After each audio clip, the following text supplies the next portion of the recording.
What's up, Cowboy Nation, Cowboy headquarters, and America's team? This is like take five. I'm just gonna be honest with you guys. You know, you guys get a chance to watch this, but all that goes into trying to put a video together is more than an ocean. Okay, so uh, yeah. So welcome on Sunday sit down.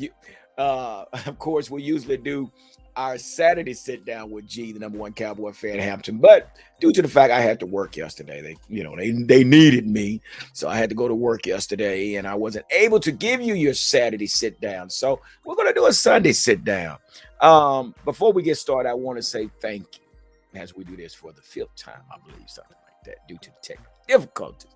But anyway, we are up and running. I'm not starting over again. We're going to make this happen.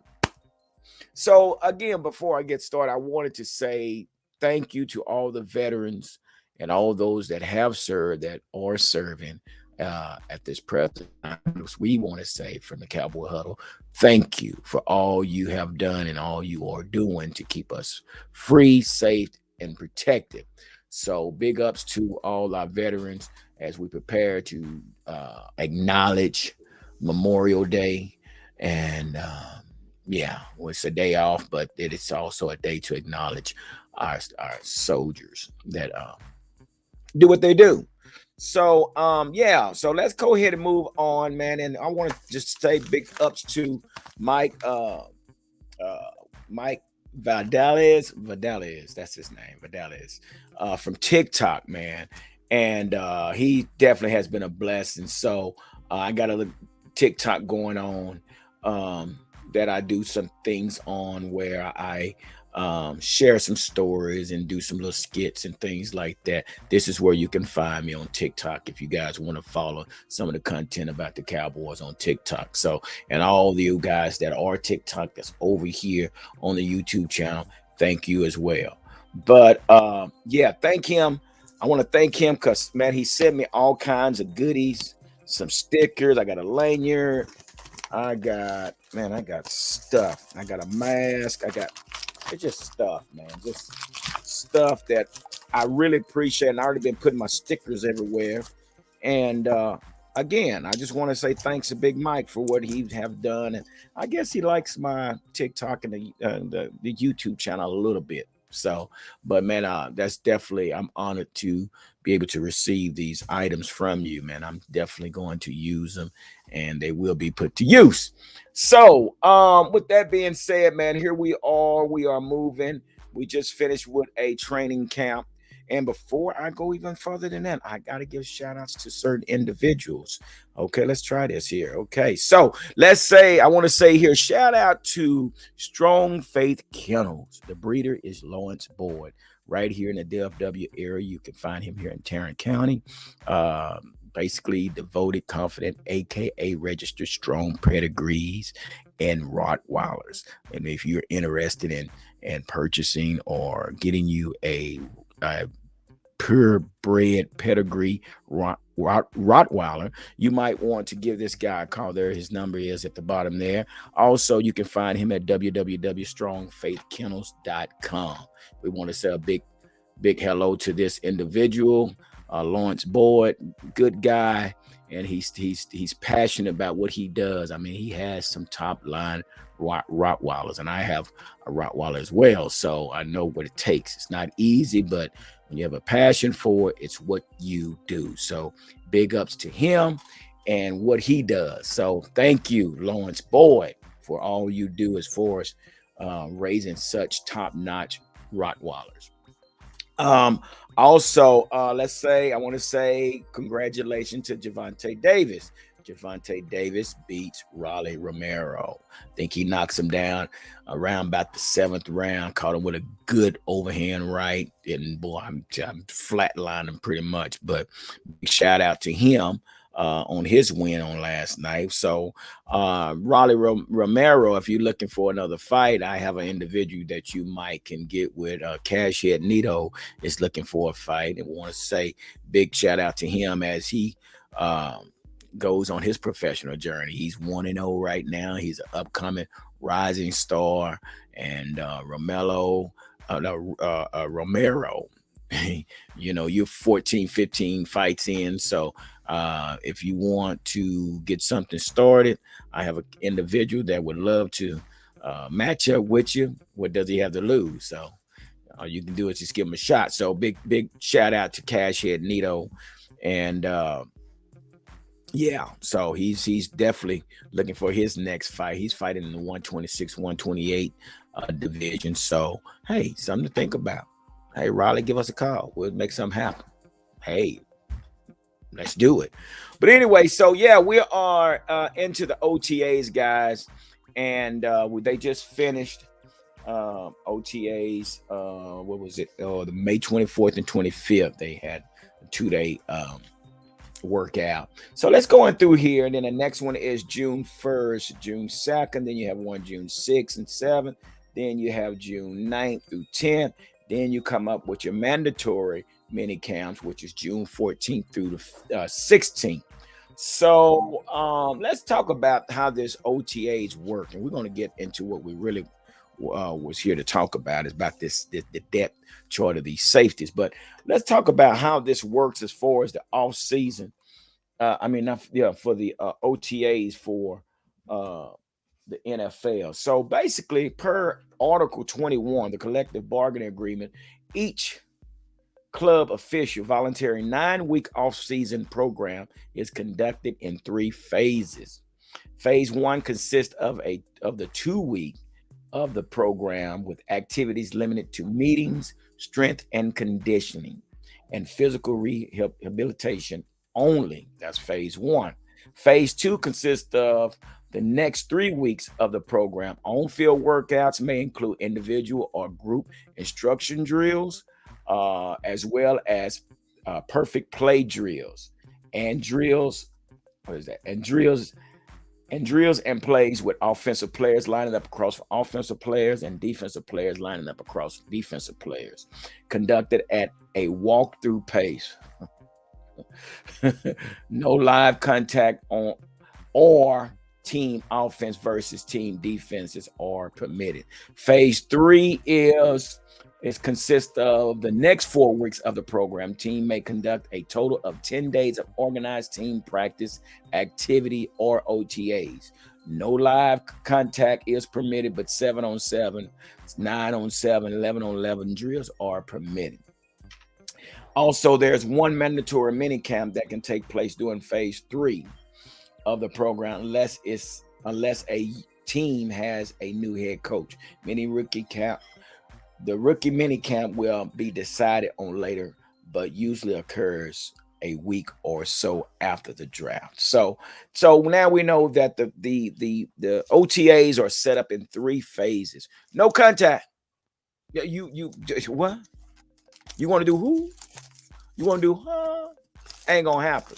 They're not doing that anymore. There ain't no full contact. You're not, I don't know what's what, man. I don't know if it's because these players are getting paid so much, or if these players are just soft, the coach is soft. I don't know. I have no idea. But I'm telling you, the game has definitely changed, man. Has definitely changed. As I was in Oxnard last year, it was good to see the 7-on-7s, but man, you're not going to see no tackling, no taking to the ground, anything like that. So that's not going to happen. So, that's what we got to look forward to. But I'm still planning on going to Oxnard. I want to go to Oxnard. I want to make sure I see what's going on, because we have some things going on with this roster, guys. And I'm going to see if I can pull this up, but I want you guys to check this out. And this is something that I put the title on because, man, we got some situations that's going on here, man. Let's check this out, man. Let's go into this thing. So here we are, and I'm basically talking about the safeties right now. So if you could tell right here, man, what they have right now, they got J-Ron Curse as the number 1 strong safety. Okay.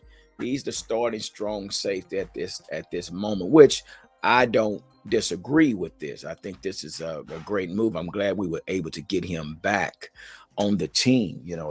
That's definitely a plus. And I had to close my door a little bit because it make my wife in there getting ready to do some things and burn something up in the kitchen. But anyway, so then behind him is Makamu Israel. Makamu Israel is behind J-Ron Curse, and then we have uh um I'm sorry, Israel Makamu. That's his name. Israel Makamu, not Makamu Israel. It's Israel Makamu. And then you have Tyler Coyle. Then we have Bell. Marquise Bell. Marquise Bell, man. Now this is where it gets a little tough. So this is a kid that didn't get drafted. He's from FAMU. And personally, from looking at this kid's highlight, he might move up the chart. I really think Marquise Bell, if he doesn't move up the chart, he'll definitely come in on special team. But I really think he's going to probably jump Tyler Coyle. I really think so. But he just didn't get the recognition that we expected, or he even expected, or his agent even expected. But I think this was definitely a steal, and I can personally say that's a possibility. But Marquise could probably jump Israel. Okay, it's a possibility, and just something to think about. Let's look at this free safety position, guys. I mean, right now, these two guys here. What do you think? They got Malik Hooker as the starter, then Donovan Wilson. Now, I like both players. I really do like both players. I think Malik Hooker is a little bit heavier than Donovan, but Donovan is definitely a darn good hitter. He's a darn good tackler. He remind me of James Washington we used to call him drive-by that come through here back in the 90s. And he reminds me so much of James Washington. But then we have Wanye Thomas. Thomas is coming in as a rookie as well. But and maybe they'll switch this up. Both of these guys might both get some time on the field, but that's a hard call. Malik Hooker was a steal as well, due to the fact he was injured for a while, and we took a chance on him, and he came back and he balled out. So, we're looking at these two guys, and who do you guys think we should have? Should we have Malik Hooker as a starter, or should we have Donovan Wilson as a starter? So yeah, we got some situations here at this safety and free safety and strong safety position, but we can go a little bit deeper. Here we go right here. We got Kelvin Joseph. With the situation with Kelvin Joseph, we really don't know what's going to take place, but look like they got him lined up as the number one left cornerback behind. Then you have behind him Deron Bland. I like Deron Bland. This kid here is rangy. He's real smooth as far as his turns and how he opens up. But let's go down here. We also have Isaac Taylor Stark. Now, this is another individual that's going to probably these two guys here, Isaac Taylor Stark and Deron Bland. It basically depends on what happened here at Kelvin Joseph. Could probably move up to this position. We don't know yet, but it's a possibility that this could happen. It's a good thing to have that we have this situation with these incoming cornerbacks, left cornerbacks, and also on the right side we have Trayvon Diggs, which we know that he will not be threatened at his position. But you'd also have someone that they don't talk about a lot about. It's Nashawn Wright. Nashawn Wright is another tall, rangy Dan Quinn individual that could probably come in and make some noise. We'll just have to see. He played pretty good in the preseason, but we don't know how much more time he's going to get on the field with Trayvon Diggs at that position. Then we have C.J. Goodwin. C.J. Goodwin plays pretty good, but he's also plays a lot of special teams. So I see him again finishing at that position at your special team player, but also we'll probably get a few touches on the field on defense as well. And we got nickelback, we got Anthony Brown. I don't know why they got this set up like this. You got your nickelback Anthony Brown and Jordan Lewis. Wasn't really disappointed with Anthony Brown last year. I've always said that I thought he was as years went by, he got a little bit more comfortable. Not saying that he was the best cornerback at the time, but he definitely improved. I trusted him a little bit more. One thing I like about Anthony Brown is basically he's not afraid. He will take risks. He will take chances, something like Trayvon Diggs, but I like him. And I also like Jordan Lewis. Jordan Lewis definitely brings something to a table, especially at the nickelback. I see him continue playing at the nickelback position. But this is something new that I see Anthony Brown at the nickelback position and Kelvin Joseph as the left cornerback. Not sure how that's going to work, but we'll see what takes place. So, that's where we are with that at safety position. So it's a good problem to have. You ask me. I think it's definitely a good problem to have that many safeties at that position. And, you get to take the chance of who will be your starters outside of Trayvon Diggs. Trayvon Diggs, he will be the only solidified cornerback for sure, but everything else is probably open. So another question was asked was about the receiver position, how thin we were at the receiver position, knowing that James Washington is already in a walking boot due to tendonitis. Also, Jalen Tolbert was sidelined for a while. I'm not sure, nothing to panic about, but just the fact that they're out, which will bring